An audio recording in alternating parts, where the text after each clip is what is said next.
psychologist as a school psychologist. So I have my master's in psychology and my CAG in school psych. In the last 2 years, I've shifted to go back to school to get my doctorate in clinical psych. I've been a baseball coach for the last 12 years. The last 2 years, I've been exclusively at LS, but before that, I was a head coach at Nakona and LS at the same time. I've always been interested in psychology and sports and how they kind of combine, right? Where the two meet, and I've always kind of put that into practice. But the last 2 years specifically, I have started doing like mental skills coaching at LS and outside LS, really kind of putting it into focus. Some of my players that are already here kind of know that I've always kind of done things like this, but not necessarily in formal practice. But it's a huge interest of mine. And I think it's a huge part of the game that it isn't talked enough about. I think all of us know what happens when we're not doing well mentally, right? When we are doing well mentally. But how do we get there is the biggest thing, right? I'm not going to fix your problems here, right? Like psychology and working the mental side of the game is a skill. You guys have to work it, and it's individual. So any way that I can help you though, in this process, I will. I put my number up there, feel free to jot it down. I tell all my players, regardless of where they are, whether they want to talk about, sports in general or just psych, I'm always there for them. I love this shit. I live this. I read over 120 books a year, and at least half of them have to do with psychology or sports psychology. I think it's really interesting and important. And if I don't know something, I will find the answer. I think it's important that we all know about evidence-based practices and what's happening currently in any facet of our lives. I think making sure that we're not just blowing smoke, right? If I don't know something, I'll tell you that I'll find the answer for you, though, and I'll come back to this. If you guys need anything, please reach out. You can find me on IG as well. Just a little bit about myself, how I got into psychology. I unfortunately had the game taken away from me pretty early on when I was a kid. I had kind of a tough childhood and wasn't able to play baseball. I wasn't eligible to play baseball most of my career in high school because of grades and other things that were going on. And then I went to the Navy and I became an aviation mechanic, and I kind of grew up and learned a lot about myself and kind of psych and, learned the things that I didn't think that I could do, right? And that's what led me to this, right? I didn't have somebody helping me, but one of my goals as a psychologist is how do I make sure that people don't have to go through the same process that I went through to get to where I am. So it's something that not only that I believe in, but it's something that I've lived. Okay? I was the 293rd in terms of GPA in my graduating class at Reading Memorial High School. And when I came out of the Navy and went back to school, I ended up getting a full ride scholarship to Tufts, right? And finished my undergrad at Tufts. So growth mindset isn't just a poster on the wall. It's something that you all can do, but it's how we shift it, right? Who supports us, what we do with that. And that's why I kind of live this, and that's why it's really important to me that I help whoever I can in kind of achieving their goals and things that they never thought was possible. As a psychologist, I do think it's important that we talk about confidentiality. If you come to me, it's strictly confidential unless you're under 18, and then your parent can ask me what we talk about. Generally speaking, I try to keep it pretty mundane. Johnny came to me and said he had problems on the field. We talked about that. I mean, if they want to know details, I'll have to give it to them. But I do kind of emphasize, I think trust in the relationship that we have is really important. And in order for you to feel comfortable enough to talk to me, there needs to be trust, right? If you're over 18, the only limits to my confidentiality are if you're an immediate danger to yourself or others, if you're abusing a minor or an elderly person, or if for whatever reason I'm subpoenaed by a court to talk about what we talked about. Anybody have any questions about that?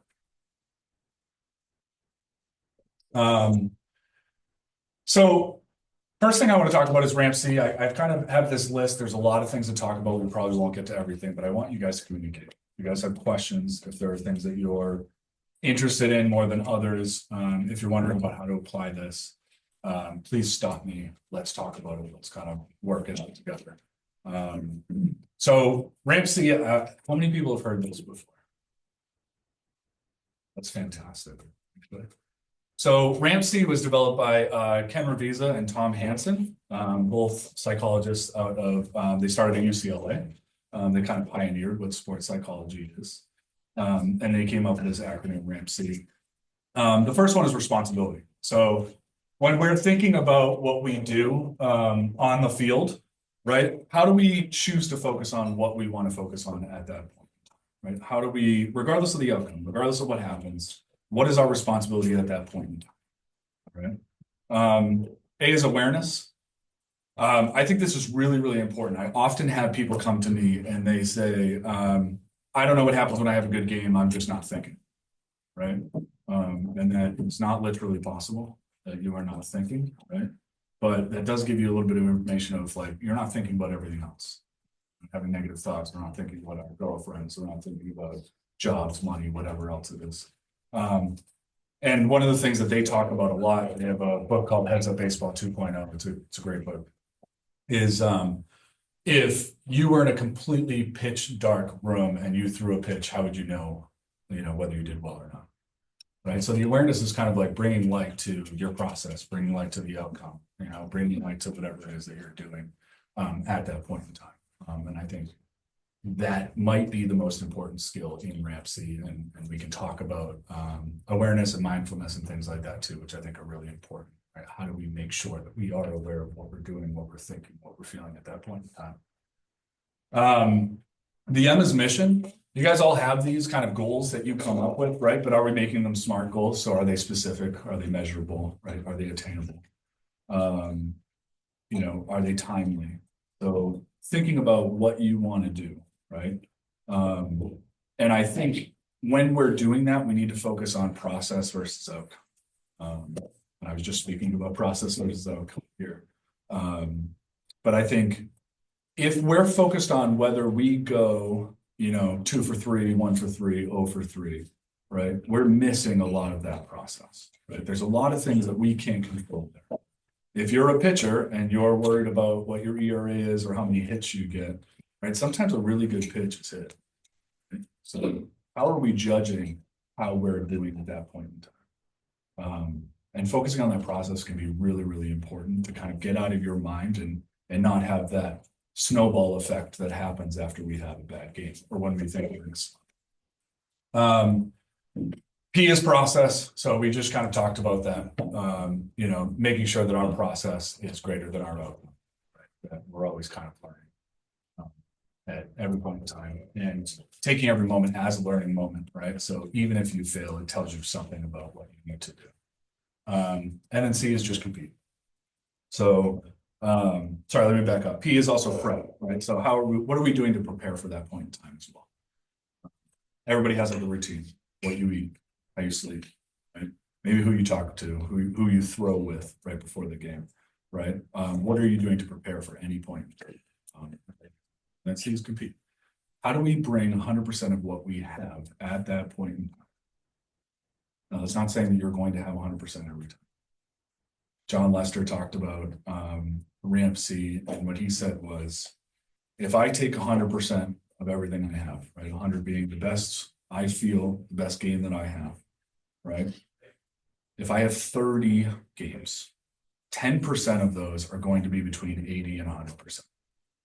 30 of them are probably going to be 60 and less, right? So, or 10% rather, are going to be, 60% or less.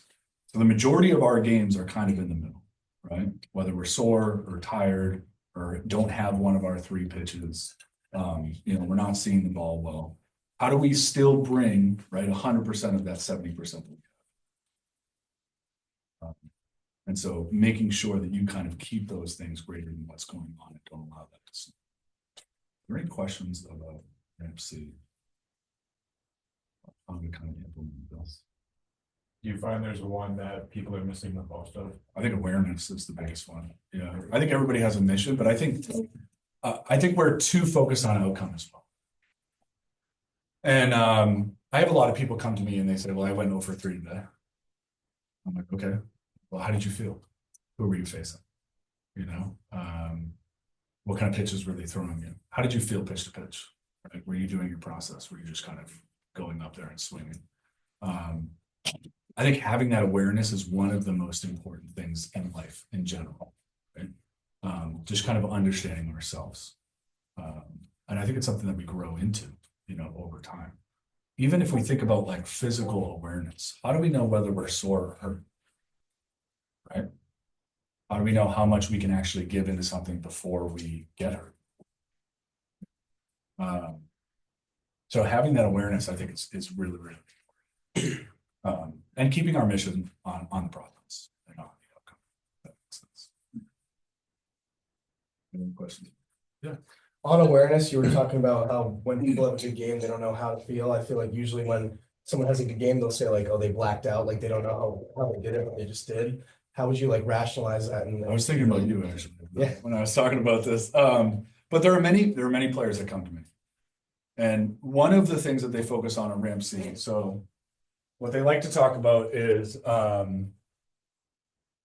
so you have a red light, yellow light, and a green light, right? Green light is 80 to 100, right? Red is 0 to 60. And then this is, 61 through 79, right? We're probably going to spend most of our games in here. And so the things that they want you to think of, they basically bring in CBT skills. Is anybody aware of what CBT is? Yeah. Cognitive behavioral therapy. Yeah. Do you know what the CBT triangle is? Okay. So the CBT triangle is your thoughts, feelings, and behaviors. Right? And they all kind of play on each other, right? So your feelings lead to thoughts, your feelings lead to behaviors, your behaviors lead to feelings, and so on and so forth. Right? And we can kind of work through this. So you're having a really good game, right? You step into the box first pitch after you get a hit. What are you thinking? feeling good. What are you thinking? Then a rip a fastball. So feeling good, all right? You're hunting fastball. Yeah. Right? Yeah. What are your behaviors likely to be? I like attack fastball. You'll probably attack. Yeah. What do you look like? If I saw you in the box, what would you look like? Locked in. Yeah, but that's a mindset, right? Okay. What are you looking like? How would I tell that Logan is locked in the box? On time. Okay. Yeah. So timing. What about posture? Good posture. I'm not standing too straight up. I'm not crouching down. Yeah, you're probably like broad-shouldered, standing straight up, right? Absolutely. Yeah. You're focusing, you're not internal, right? So when they're breaking these things down, and when we talk about like, how do I know how I'm feeling? I'll get to mindfulness, which I think is a really, really important part of this.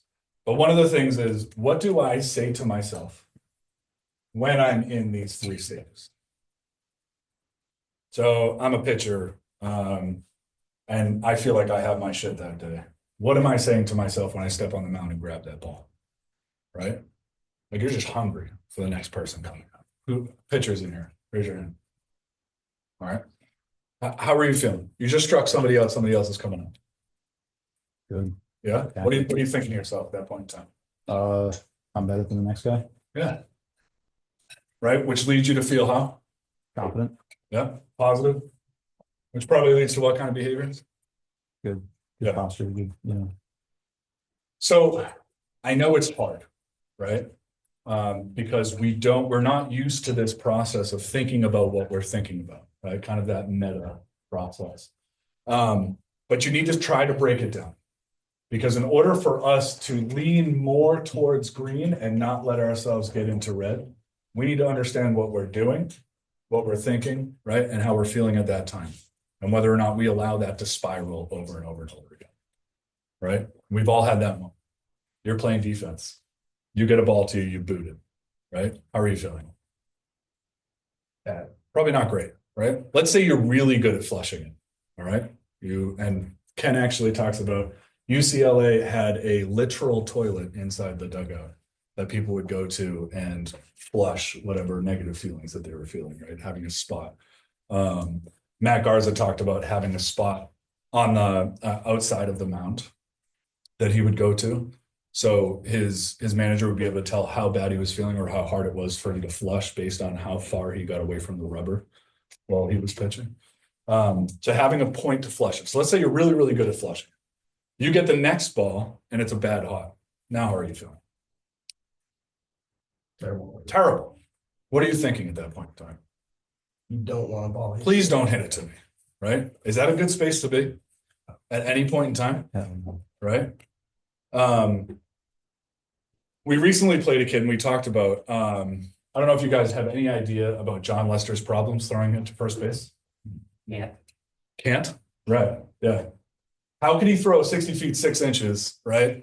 Within kind of the space of a quadrant, but not hit a 6'5" first baseman? Right?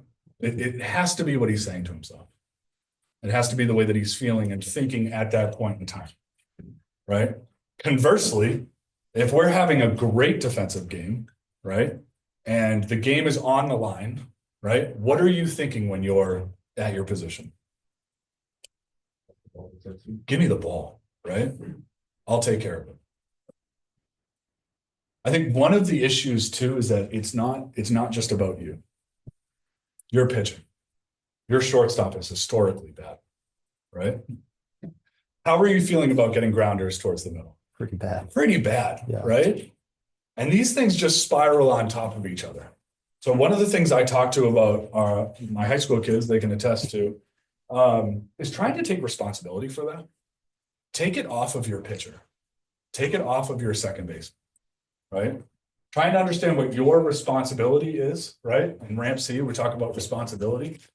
Because if I go to him and I'm like, it was just a weird hop, like, I don't know what was going on, right? He still doesn't have confidence.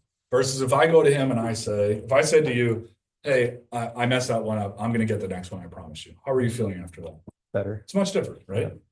And then that changes the way that he's thinking while he's pitching.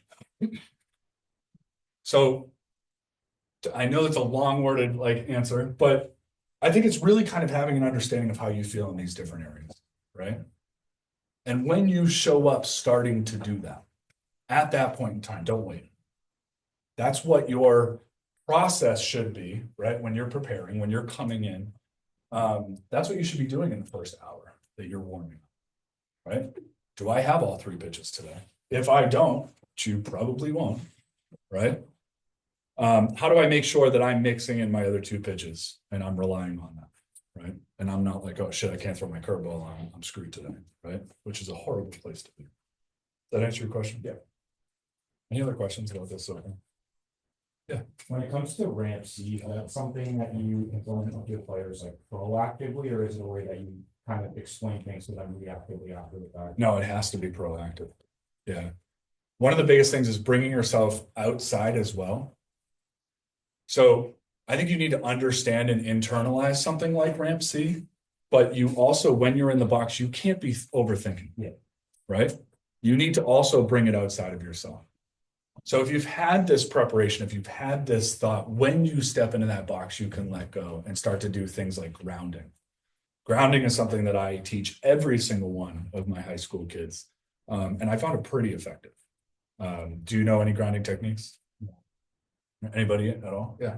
Like thinking of a moment that you were like, felt really good and like you were at the top of your game. Yeah, that's more kind of like internal thought process, trying to change like the way that you're thinking in order to change your feeling. I think that's really important in order to visualize what you want to do. Mike Scioscia talked about, if I saw somebody at first base and they're likely to go to second, before I even put the sign down, I have visually seen myself throw it to second base, right? I've visually seen myself getting that runner up, right? I think visualization is really, really important. So not to be outdone, but not what I'm speaking about right now. Yeah, like grounding and picking up dirt in the batter's box or something, like in the field, like something external like this. Yeah. Yeah. So grounding is using your senses, right? So feel is a really, really good one, right? So until I said this sentence, none of you were thinking about how your shirt felt on your back, right? Just something that we kind of go through, right? Mindlessly, we just have a shirt on our back. We don't think about it, but right now you are, right? That is one way that you can ground. I teach all of my kids to breathe, take a deep breath, right? Every single major league player does this right before they pitch, right before they step in, right? There's players that will talk about staring at the foul pole when they get into the box and then following it all the way down to their feet, right? As a way to kind of like get set and reset when they're in that moment. But I think the breath might be the single most important thing. You know, it has a lot of physiological responses too. Navy SEALs use the breath. You know, they think it's incredibly important that you kind of ground yourself, center yourself, get into a good spot. Right? So how are we doing? Any other questions about that? Or anything else we're talking about? You'll see I'm a psychopath about this. John can attest to this. When I'm at first base and somebody's batting and I can see that they're kind of getting worked up, I just start shouting ground to them, just ground, right? And all I want them to do is just maybe feel the bat, right? Stare at a point in the bat, feel the bat pushing back on them, right? Feel their fingers on that bat, take a breath, right? At that point in time, it is not the time to think about what you're thinking, right? But if you do notice, hey, I have a shitty mindset right now, step out and ground, right? Same as pitching. If you step up and you're worried about throwing a ball, step off, right? Take a minute, breathe, try to get to a point where you're at least neutral, right? I'm not going to say that you trying to think differently is going to necessarily automatically lead to positives, right? But how do we at least get ourselves in neutral and be able to give everything we have at that point? And I think that's one of the things that's really missed about psychology is like, well, I don't feel better, right? Well, if you came in feeling negative and you got to a neutral spot, that's great, right? That's a good place to be. So thinking about that as well. Any questions about this? Stop me if you guys do. So we talked about process versus outcome, right? How are we maintaining our process? I think when you're judging yourself based on, you know, the performance that you had in any game, right? I really want you guys to focus on your process versus your outcome, right? If you went 0 for 3, I'm going to ask you, all right, but you know, how many times were you able to use your process? How many times were you able to ground yourself, felt at least confident when you stepped in that box? You know, and approaching that is very different, right? Because we cannot necessarily control what the outcome is of any game. Good pitches get hit, right? Sometimes you'll go 0 for 3. You faced a really great pitcher. How do we focus on what we're doing, right? And college coaches love this. If you're able to say, yeah, I went 0 for 3, but this is what I was thinking. I took one pitch at a time. I was able to get up there and make sure every single time that I pitched, right, I was in a neutral spot. I felt confident about it, right? I'm going to get them next time if I continue this process. Ken Revisa talks about your career is today plus today plus today. And today is now plus now plus now, right? So literally taking every pitch and making sure that you go through your process and slow that down. In a larger context, if I told any of you to get into a bullpen and I said, I need you to throw 90% strikes, I'll give you 100 pitches, right? How many of you are going to do that? None of you, right? If I said, okay, you have 10 pitches, I need you to throw 9 strikes. Do you feel more confident about that? I'm probably around yellow, right? Still, probably not going to do that, right? If I said, I want you to throw a strike this pitch in the bullpen, how confident are you? You're probably more in the 80 to 100%. So trying to slow yourself down and thinking about that pitch to pitch is really, right? And trying to flush whatever else you're thinking about at that point in time. I'm going to skip just a little bit ahead. Principle versus outcome, I think, is important too. Principle versus outcome is something that we kind of always compete with. And it's something that kind of like drives the way that we're feeling and sometimes behaviors. And I'll give you kind of a real world example. You get cut off in Boston traffic. How are you feeling? Angry. Yeah, why? I'll do that. But what are the things that you're upset about? Like, let's try to break it down. Let's have awareness about what the feeling that you're feeling. Well, I think like I was just waiting, I was patient, why can't you? Yeah, so, okay, so we're talking about the rules of the road, Yeah. right? Why aren't you following the same rules I am? I'm waiting, why can't you wait? Yeah, what else? Favorite caller on Felgram Naz in the middle of a stall and you didn't hear it. Okay, so now I'm pissed off, I just missed something, right? You could also miss your exit because now you're in your head. What else? What about like very realistic things? You just got being hindered by someone cutting you off. Yes. Your life was in danger, right? Depends on how fast you go, but yes, I mean, that happens all the time. Somebody brake checks you, right? And not danger, but there's also financial ramifications, right? Or inconveniences. You get into an accident, now we have to talk to insurance. I mean, how awful they are. You might be without a car, right? You might have to pay a deductible, right? There's a whole bunch of issues. None of that has happened in the scenario we talked about, and are we still upset? Yeah, we are. Right?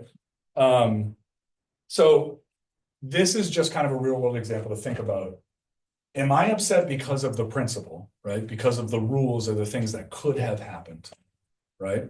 I should have struck that guy out, but that ump didn't call it a strike, which happens at every single level, right? Or am I more focused on the ump?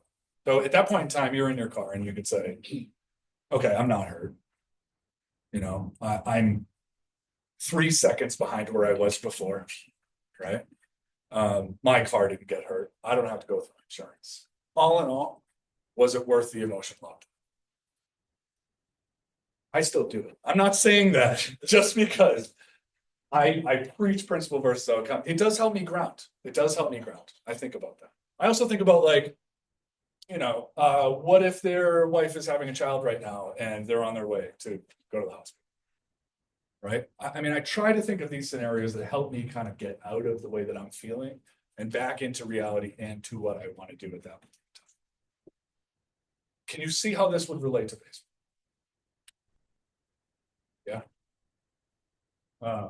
Any questions about either principle versus outcome or process versus outcome? So we did talk about the CBT triangle. Thoughts, feelings, and actions. I think just trying to be aware of this. When you have a really good game, really good at bat, make sure that you take a moment to just jot it down. What were you thinking? What were you feeling at that point in time? Try not to analyze what you're doing in that moment. Like I said, I think there's a point to be internal and there's a point to be external. And when you're playing, you need to be external. You can't be internal, right? Because then we're missing a whole bunch of things. But afterwards, at any point in time, jot down what you're thinking, feeling, and being. Also think about, am I at red light, yellow light, or green light? And what things can I do to try to push myself into a different headspace? You're not going to go from red to green. It's probably never going to happen. But as I said, if we can get you from red to yellow, or from the bottom half of the yellow range to the top half of the yellow range, right? We're in a much better spot to be able to perform. Yeah. How do you reconcile in a game like in a game like baseball that does require in a lot of instances a lot of thought, you know, whether it's like approach of the plate, you know, how you're gonna attack hitters, like there is an element of planning and past information. How do you reconcile the whole internal versus external conflict? Because at a certain point, maybe there are situations where you do have to be thinking to perform at the level that you want to. Can you give me an example? So like you were talking about grounding when you're hitting earlier. So if you feel yourself getting in your head, step out of the box, you ground, you kind of clear your thoughts. But there are still thoughts that you probably want to hang on to, right? Like you probably, you know, keep your first pitch breaking ball. But if, like I need to think about what I think is coming next, something like that. Yeah. So how do you sort of deal with, okay, there are some thoughts that are not helping me, but then there are also some that may be working to my benefit. Yeah, no, I understand what you're saying. I think we did talk about, there being positive thoughts and negative thoughts, kind of overthinking. I think when you notice yourself overthinking, that's the time to stop. Right? In terms of like bad, right? There needs to be a point in time in which you go from internal to external. So before John and I show up a game, we have done a lot of research about where people hit, right? How our pitchers have done. You might do the same thing. You're watching the people before you, saying he throws first pitch breaking ball every time, right? So when you get into that box, you need to be singularly focused, right? You can have a mindset of he throws first pitch breaking ball. He's been doing really well with that, right? For the first 2 strikes, I'm going to focus on the breaking. So trying to have that singularly focused kind of mindset. But sometimes you just need to get out of your head. And I think it depends on you. It depends on how you perform. But I do know that if we're thinking about, we're not multitaskers. As much as we want to be multitaskers, we're serial taskers. Right? You can't be thinking about 3 or 4 things when you get into this, right? Focusing on one is good. Right? One of our players, I just talked to him about release point, and it's individual. We'd have to discuss. I just talk about release point. Just think about release point. Stare at release point. And that's important because he's no longer thinking about what pitch, but he'll recognize it quickly, right? He's no longer thinking about the situation, like I need to get a hit right now, or I haven't gotten a hit in the last 2 games. So sometimes those verbal cues are really important. And then I have kids that really need to shut down, who can rely on themselves more, but they're not. They're thinking too much. And one of the other cues that we do is I've told one of our other players is hum to yourself until you're not going to swing. So you're literally singularly focused on humming up until you recognize you're not going to swing, and then you stop. So that's kind of a way to put yourself into go, right? You guys have all heard yes, yes, yes, no, I'm sure, right? But if you can't internalize that, how do we kind of like physically embody it? Does that answer your question? Yeah. Anybody else have questions?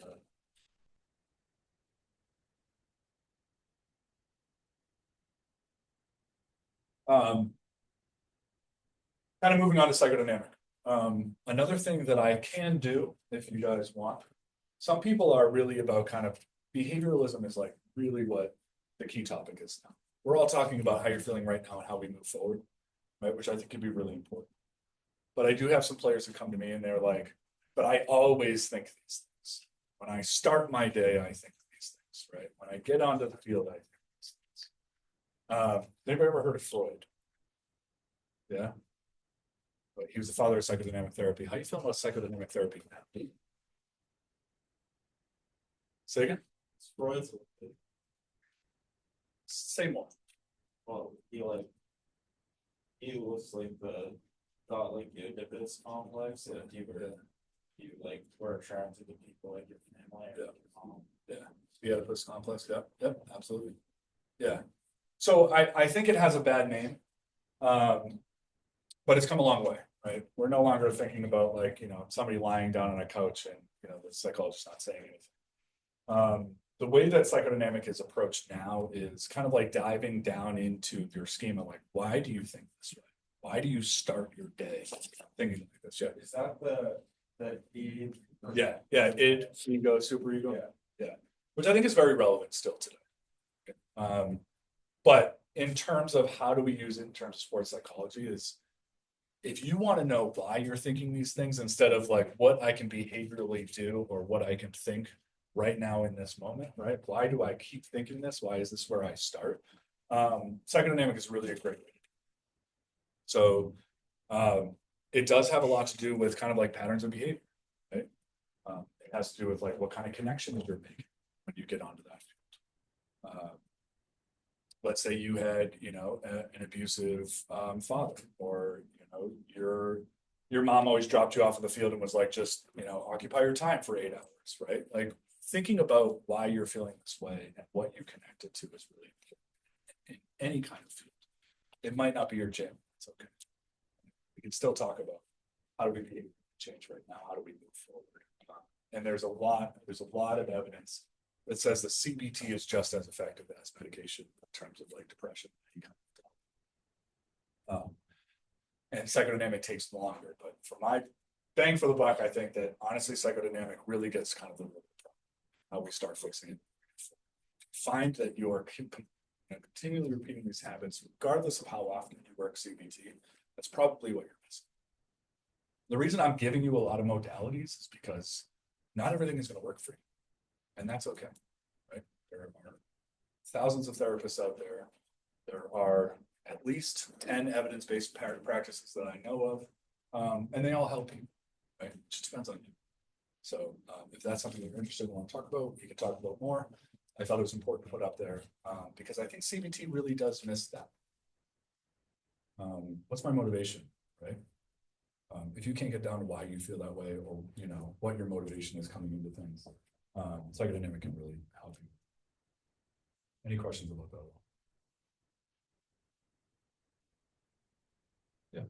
So would you say you use psychodynamic for more like the macro problems and CBT more like in the moment micro issues that you have? Yeah, I would say that. I would say if you have anything that can't behaviorally be changed, right? If you can't change it with the way that you're thinking or feeling, or at least able to get out of your head at that point in time, psychodynamic is a really good approach, right? Because it looks at patterns of behavior, it looks at longevity, it looks at you know, through the growth cycle, trying to understand where these all come from and where you've seen it. And I think bringing awareness to why, you know, is really powerful. In order to kind of like change the way that you feel and try to kind of like master the way that you feel at that point in time. Did I answer your question? Yeah. Any other questions about that? I see psychodynamic is a huge hit. Listen, it's it honestly, it's something that I think the psych field has gone away from, and I don't like it. I think that psych field needs to go back to it, but I think in terms of what we're doing on the baseball field, I think CBT and MC and even mindfulness can be really effective in the short term. And that's the other thing is that with something like psychodynamic, you sometimes get worse. There's an extinction burst. You sometimes get worse before you get better. And people don't necessarily like that. They want the outcome, right? They're like, I want to improve right now. How do I do that? Right. So it's kind of a slow burn, but I think it's a lasting burn. If that makes sense. Mindfulness, I think is really, really important. How many people have practiced mindfulness here? Anybody at all? Yeah. What way do you practice mindfulness? Do you do like a formal meditation? Not necessarily. In my school, we used to have like blocks where as a group of community, you could kind of just meditate together and think about like something good that happened in the week or something like that. You kind of like had a positively focused meditation. Yeah. Cool. And like a specific time to do that. Awesome. Anybody else? Like for in the fall, like we get for soccer, we had that going a lot, mainly for baseball. Like before games, usually I'll like find some time, like I'll kind of step away from the dugout, just like close my eyes, focus, and then like with who were in sports psychologists in school, like on our teams, so kind of just thinking about like what do we want to do as a team, like what, and yeah, kind of that team mentality, but also being really while like writing things down, like. Okay. All right. Anybody else? Wow. Okay. I think this might be one of the singularly most important things that you can do, actually, to kind of bring awareness to the way that you're feeling. John Kabat-Zinn called mindfulness. The awareness that comes from paying attention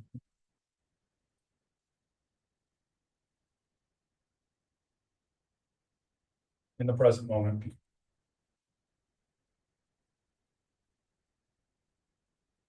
Non-judgmentally.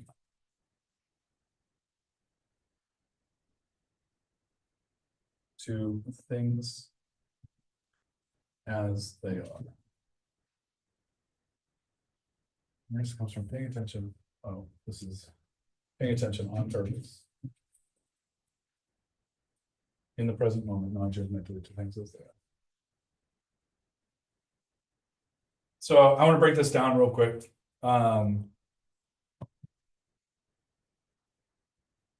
Paying attention. I think we all go through life sometimes and we're just kind of, we're going through the motions, right? You guys, have you ever driven from school or work home and like pulled into the driveway and just completely forgot the last, whatever, 5 or 10 miles that you were driving? Yeah. Gosh, you're laughing over there. Yeah. Right. So that's the opposite of paying attention. That's being on autopilot, right? We do this all the time. You're probably thinking about something else. Maybe you're kind of jamming out. You're listening to a book or something like that, right? So that's kind of the opposite of paying attention. So one of the ways that we can do mindfulness, just kind of like in a general practice, right, every day, instead of having kind of like a formal meditation, which I think can be important, is again just connecting with your senses. So while you're driving, are you feeling the vibration of the car? Are you feeling the steering wheel? Think about temperature, right? How do you feel at that point in time? What do you smell? What do you hear?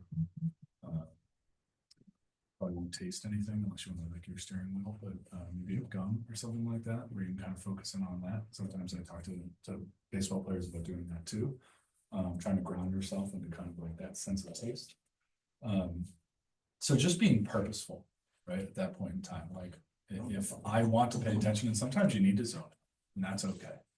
But I think it's really important for you to like practice what it is to be mindful and how to ground yourself and be aware of the things that you're thinking and feeling at that point. And it gets you to be there in that moment, right? We're no longer anywhere else. And when we're on the field, that's what we want. That's what I love about baseball. I don't know about you, but when I show up to coach, as soon as I step on that field, nothing else matters. Nothing. I mean, I shut it off. It's one of the best parts about being a coach. Unless I get 2 phone calls in a row from my wife, because that means there's an emergency, I'm shut down, right? I'm just focused on what we're doing. Everything else can go away. And I think getting to that point is key to success. It's key to being able to be there in that moment. So that's paying attention. On purpose is just, what are we trying to do at that point in time? What are we purposely trying to do? Sometimes you'll find that kind of your mind runs away from you, and that's okay, you know, if you have time to do that. It also might mean that you step onto the field and you're starting to think about grades. You're starting to think about money. You're starting to think about what you're going to do after that, right? Trying to have the awareness of what you want to do, what your purpose is at that point. As much as you want to focus on that, and our brain is adaptive, that's what it's meant to do. It's meant to think. And it's meant to help us and protect us from things. But you're not going to be able to do anything to functionally fix that at that point, right? So kind of focusing on what that purpose is at that point in time. In the present moment, again, it's just now, right? When we talk about, you know, your career being today plus today plus today, you know, and today being now plus now plus now. That means right now, right? That means if the last pitch I threw was a ball, I can't think about that ball when I get back up to that mound to pitch again. Right? My last at bat, I can't think about that. I can't think about the last pitch. I can't think about the last call, right? That's not important. The most important thing is what's happening right now. Right? When I step into that box, what I'm thinking about for that next pitch. And again, breaking it down, I know I'm talking about pitchers, but that pitcher, Mike Trout talks about this. That pitcher has to beat me 3 times. If I have 4 at-bats, he has to beat me 12 times. He has to throw me 12 strikes. Is there anybody that you feel in your leagues that can outright beat you 12 times? I hope you don't feel that way. Because if you do, you're not doing enough, right, to prepare yourself to feel like you have enough to compete. But I got to tell you, when I played and, you know, when I'm up there, I don't think there's any pitcher in our league that should be able to beat somebody 12 times. It happens, right? But your mindset needs to be, he needs to beat me 12 times. I'm not going to beat myself. That makes sense? However, baseball is very much like a video game. You get through one level, you go to the next, and the next level gets harder. And it just continually do that. You know, you get to the major leagues, even then there's step ups, right? Then you get into the playoffs. And you get into the AL or NLCS, right? Everything, it continually builds on itself. And that's okay. As long as we focus on right now and don't think about, you know, what the next thing is, right? Because you will be better prepared when you get there. You can't beat the last level of the video game if you don't beat the first. The same in life. Right? You couldn't play baseball before you walked. So thinking about that, right? That this is all a process. It's all something that you continually work. And then not judgmentally, what are you saying to yourself at that point in time? Right? What are the worst things that you've ever said to yourself? Keep it PG, we have kids in here. You suck. Yeah, you suck. And that's not just you suck right now, right? When you say you suck to yourself, you're talking about in general. I suck at everything at this point in time, even though you just threw a pitch or just struck out, right? Yeah, what else? Come on, guys, you all have something that you've said to yourself that's pretty nasty. I don't deserve X. Yeah. I don't deserve this. So you're unworthy, right? You're not deserving of anything. What else?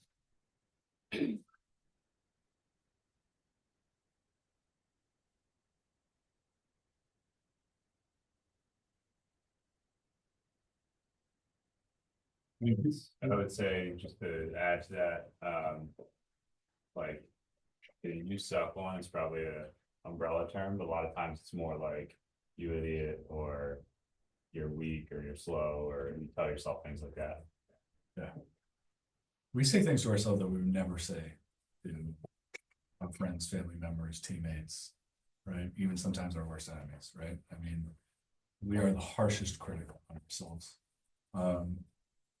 So when we're judging the way that we're thinking, right, this can also be a process that kind of we were talking about. There is a time to be internal, but there's also a time to be external, right? There is a time where you can judge, right, as long as it's on purpose, what I'm thinking to myself, because you're trying to get to the process of how do I change the way that I'm thinking, not because you're trying to just make yourself feel or you have guilt because of whatever it is that you did. And then to things as they are, we're not changing anything, right? If you got a C on a paper, you didn't literally fail, right? Even though you might feel that way, right? You know, if you strike out, that doesn't mean that you lost the game for somebody.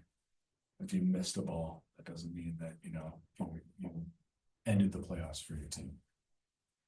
Right? So we're not changing what actually is happening. Right? We're trying to take that moment and understand that moment at that point in time. Try not to have judgment, right? And just bringing our awareness to what we're trying to do at that point in time. Anybody have any questions about this? Yeah.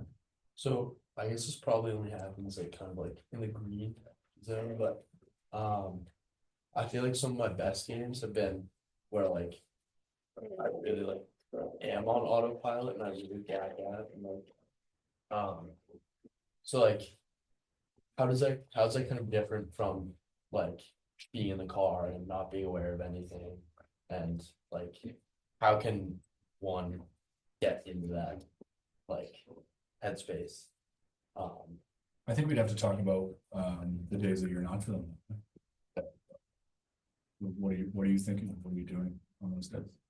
When you're in yellow or red? Well, I guess I'm just like a lot more aware of like every single pitch and like every action. And is it positive? And not all. Yeah. So I think that there's a time to shut up. All of us have had a bad day and we need to just zone out, right? The only trouble that comes with that is if you zone out and you needed to do something, right? You needed to actually attend to something.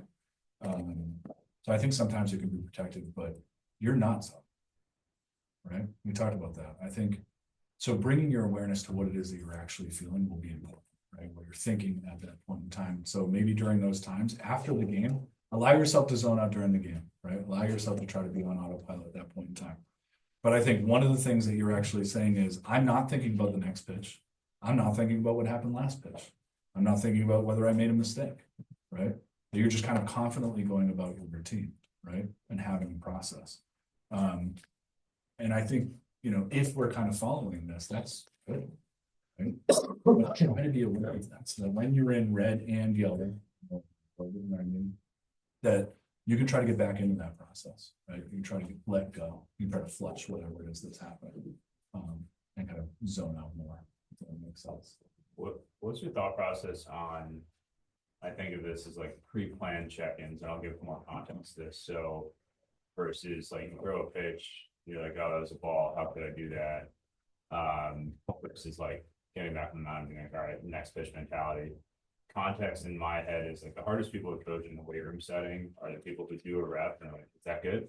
You're doing that rep, is that good? It's like, dude, it's 8 in the set. Well, there's a planned break here, we'll talk after. And so what is like that question reminded me of? It's like, what's your thought process on like, hey, at this moment, this is where we check in and reevaluate how this sample size went. And during, it's like there's almost no feedback, no comments, nothing other than focus on what you have to do next.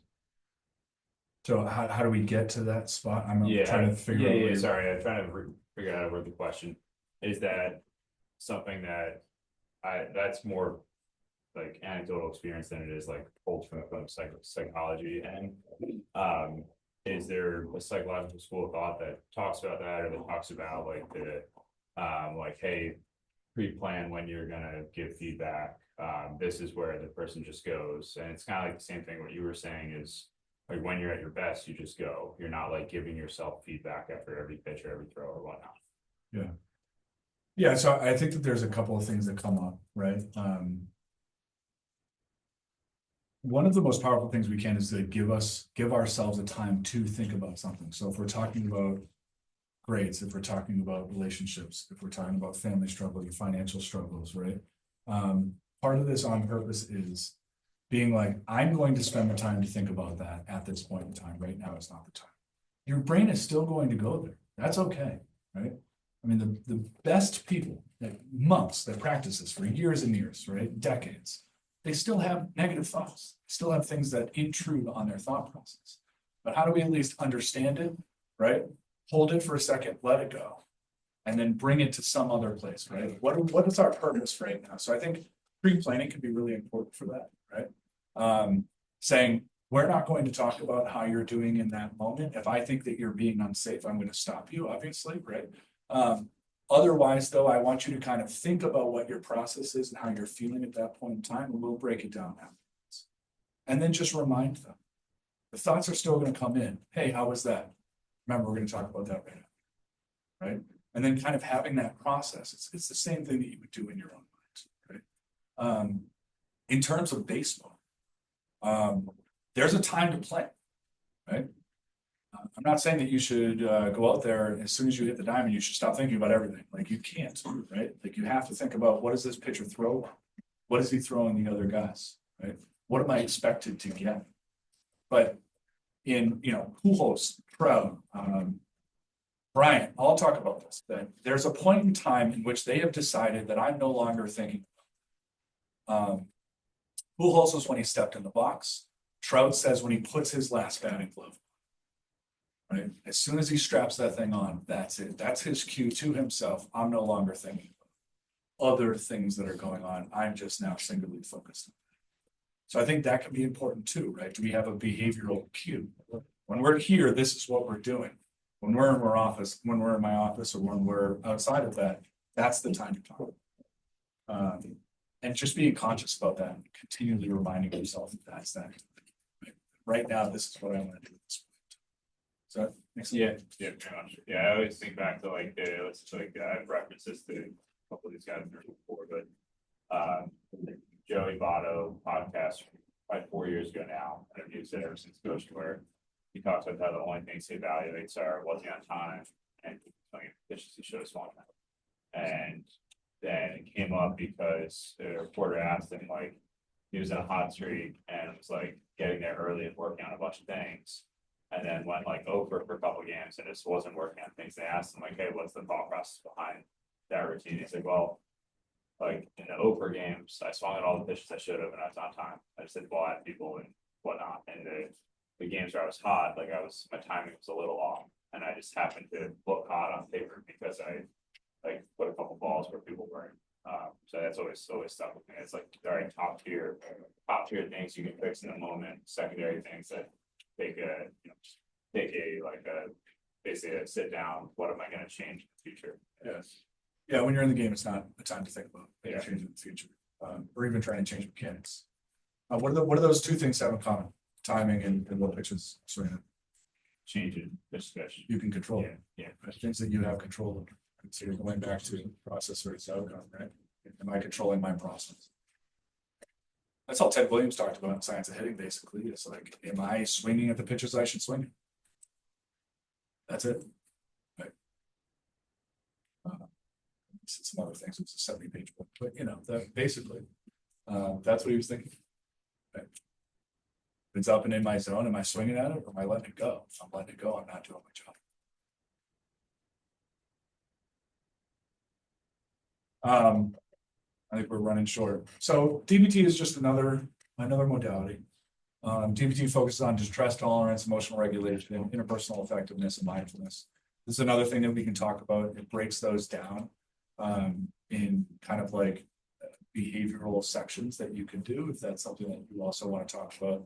I think it's important. I think the most important thing is mindfulness in terms of DBT. But all of those things are important, right? Distress tolerance. Am I allowing my emotions to become too high or too low? Right? You need to be in a happy medium. Anxiety is good for us. That's how we perform well. We need adrenaline, right? We need to be able to feel the moment, right? If we go out flat, we're not matching, right? But if we're too high, we're losing. Emotional regulation is the same thing. You know, how do we regulate our emotions? How do we try to get at least to a neutral spot if we're in a bad spot? How do we not let ourselves get too high? But you know, I do think it's important. It's at the end of the list. I did have a couple of questions, but I kind of want to open it up to you guys first. Do you know if the people who asked these questions are here? Yeah. I just had a question on the flat and adrenaline piece, like my best bats are when I have adrenaline and sometimes I'll go up there trying to get some, but I just feel flat. How would you advise someone to kind of work themselves up if they're feeling flat right before they do? I think it depends on you, what gets you going. Okay. Music? What gets you going? Tell me. Music, yeah, or just like thinking to myself that visualizing. Visualizing, yeah, thinking about your best games. I think shadowing can be really important when we're working up to things. I did have a question that was about like, how do we separate like the bullpen from practice from games, right? I think we should always, at every point in time, we should be trying to mimic how we feel in the pressure of a game. If your coach doesn't do that, that's fine. You can shadow, right?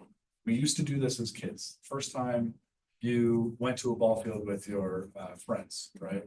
You got the bat or the wiffle ball and you stepped into the box. Were you like, oh, it's the first inning and I'm the first guy up? What were you thinking? Okay.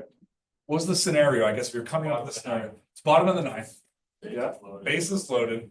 Mark McGuire trying to hit home runs. Mark McGuire, right?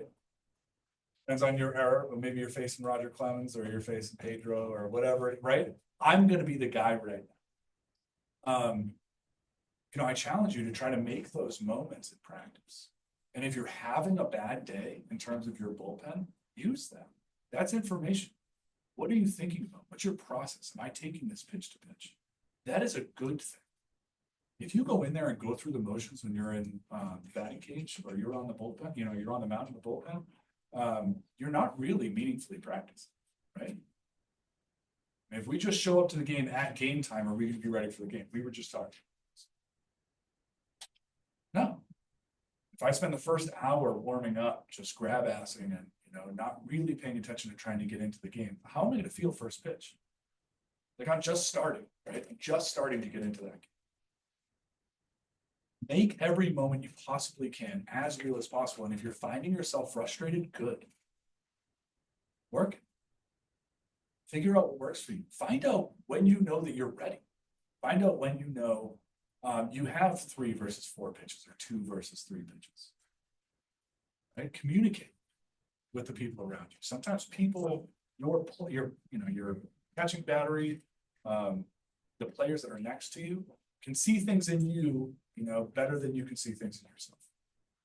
One of the things that they say to everybody when they start an SSRI or any kind of antidepressant is talk to your significant other about this, because they're going to notice that you're better before you do.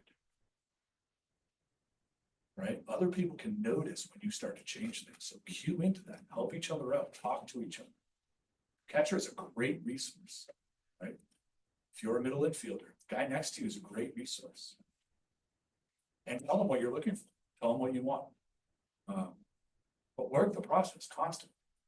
Because that way, when we get into the game, we can take that external and go internal. I've already prepared. I've done everything that I need to do to get to where I am right now. And you can rest on that.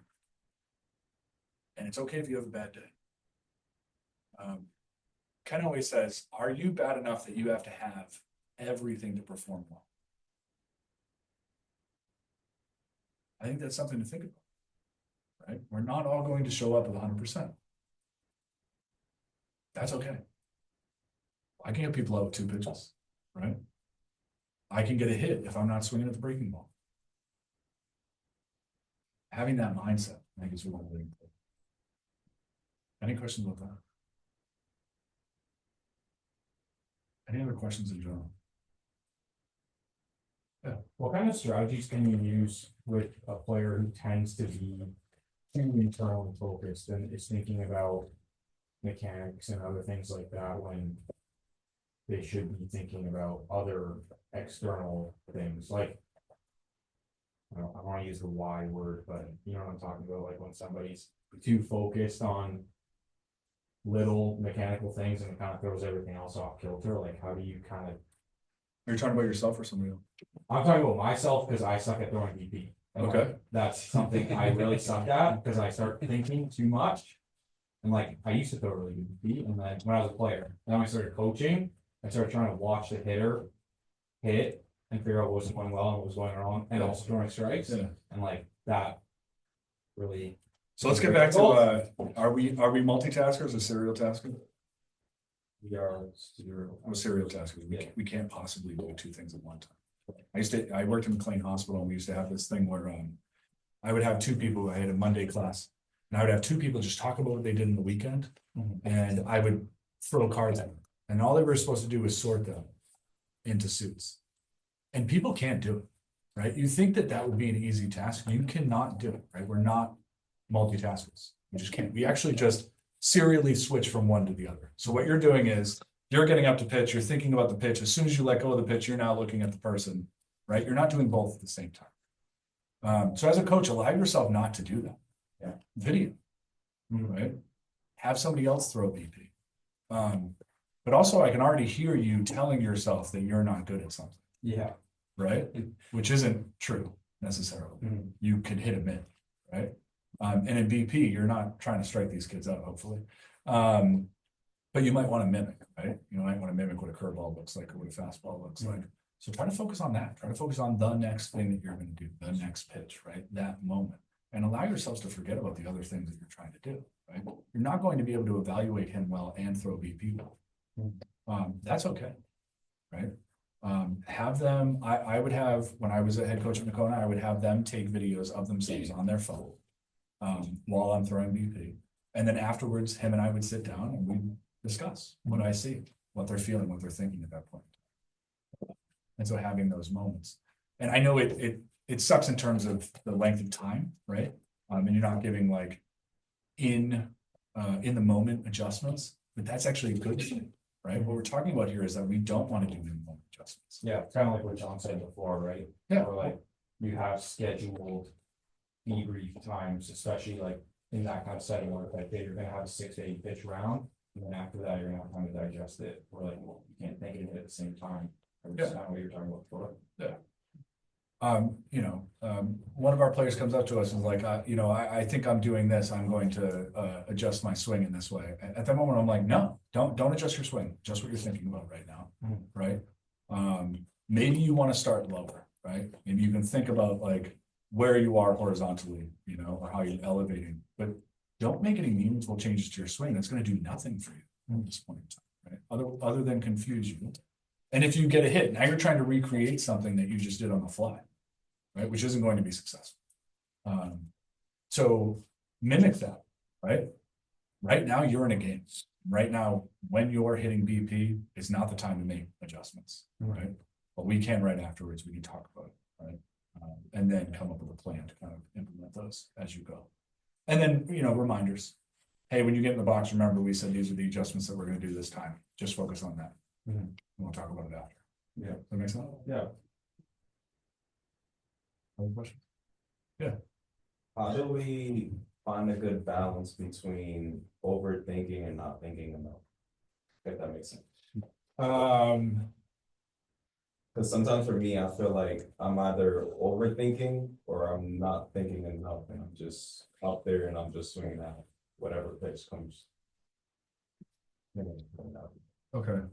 So sometimes you feel like you're overthinking when you're in the box and you don't do well. And sometimes you think you're not thinking enough when you're in the box.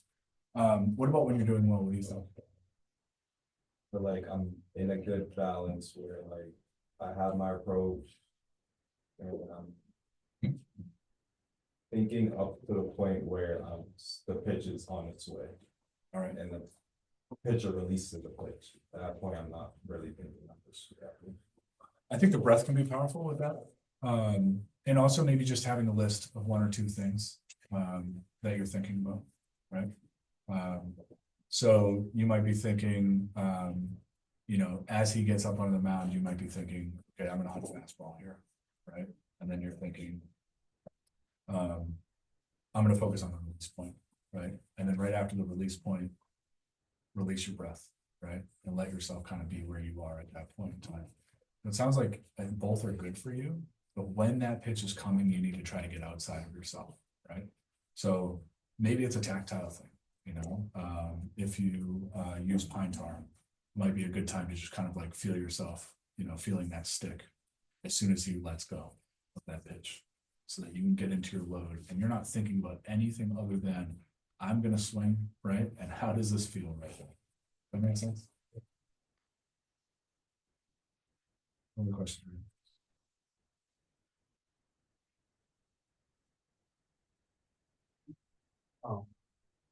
You're talking about anxiety being a potential good thing. Yeah.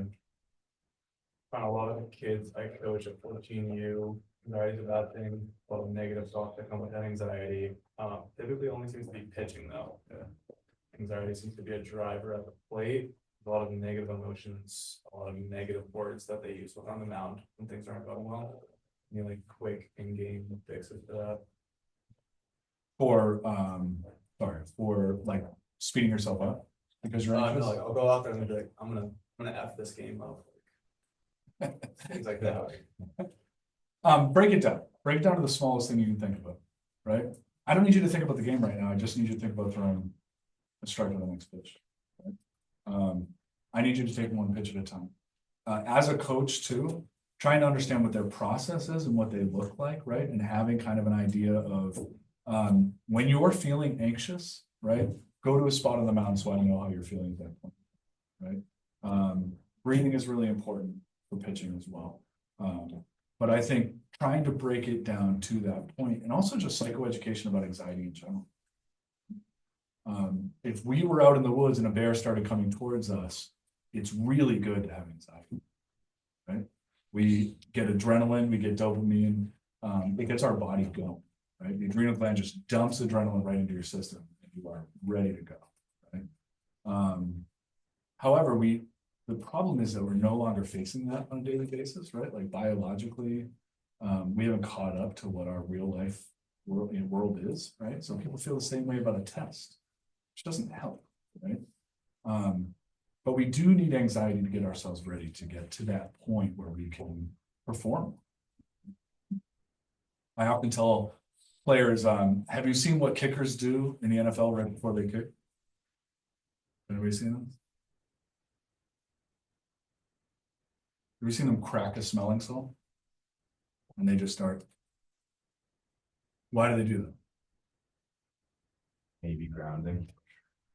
Good thought. The nervous system. Oh, it dumps adrenaline right into your system. You smell a smelling salt, you are up. It is the craziest. It immediately gets you jacked, right? Because they have one job at that one point in time, and it's to kick the ball, and it's only gonna last a couple minutes. Right? But that's what smelling salts are for. If somebody's unconscious, you wave a smelling salt underneath and it activates the adrenal gland, basically. So anxiety is a good thing, right? But what do we do with anxiety at that point in time? How do we feel? I think there's also a point in time as a coach where you have to know when somebody is not ready and can't perform, right? You know, I've read so many psych books, it's hard for me to remember at this point in time. That might have been Joe Madden talking about. Sometimes he goes out to the mound and his thought is, I'm not going to take this pitcher out. But if as he's walking towards that pitcher, that pitcher is already starting to shut it down, right?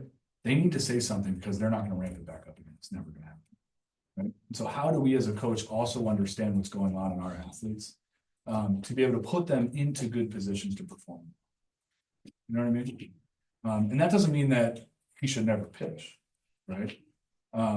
But maybe there should be curated spots where he does pitch, where he feels confident, so that we can kind of build up that feeling over time.